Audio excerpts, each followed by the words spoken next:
ನಾವೆಲ್ಲರೂ ಏನು ಮಾಡಬೇಕಂದ್ರೆ ವಿಶ್ವಾಮಿತ್ರರ ಹಿಂದೆ ಹೋಗಬೇಕು. ವಿಶ್ವಾಮಿತ್ರರು ಕಾಣಿಸ್ತಾ ಇಲ್ಲ ಅಂತ ನಮಗನ್ಸುತ್ತೆ. ವಿಶ್ವಾಮಿತ್ರರು ಯಾವ ರೀತಿಯಲ್ಲಿ ಕಾಣಿಸ್ತಾ ಇದ್ದಾರೆ?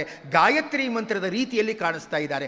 ಜಗತ್ತಿಗೆ ಗಾಯತ್ರಿ ಮಂತ್ರವನ್ನು ಪ್ರದರ್ಶನ ಮಾಡಿದವರೇ ವಿಶ್ವಾಮಿತ್ರರು. ಆ ಗಾಯತ್ರಿ ಮಂತ್ರದ ಹಿಂದೆ ಹೋದರೆ ನಮ್ಮ ವ್ಯಕ್ತಿತ್ವನೂ ಬೆಳಗತ್ತೆ.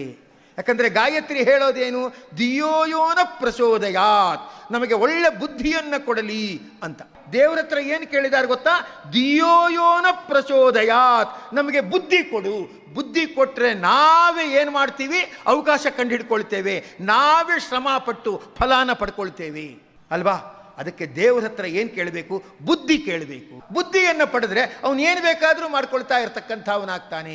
ಯಾವುದೋ ಮನೆಯೋ ವಸ್ತು ಪಡ್ಕೊಳ್ಬೇಕು ಅಂದರೆ, ಯಾರೋ ದೂರದಲ್ಲಿದ್ದಾರೆ ಅಂದರೆ ಆ ವಸ್ತು ಕೊಡಿ ಅಂತ ಕೇಳಬಾರ್ದು. ಮನೆ ಬೀಗದ ಕೈ ಕೊಡಿ, ಅಲ್ಲೇನೋ ನನ್ನ ವಸ್ತು ಇಟ್ಟಿದ್ದೇನೆ ತೊಗೊಂಡು ಹೋಗಬೇಕು ಅಂತ ಕೇಳಬೇಕು. ಮನುಷ್ಯನ ಜೀವನದ ಕೀಲಿ ಕೈ ಯಾವುದು? ಬುದ್ಧಿ.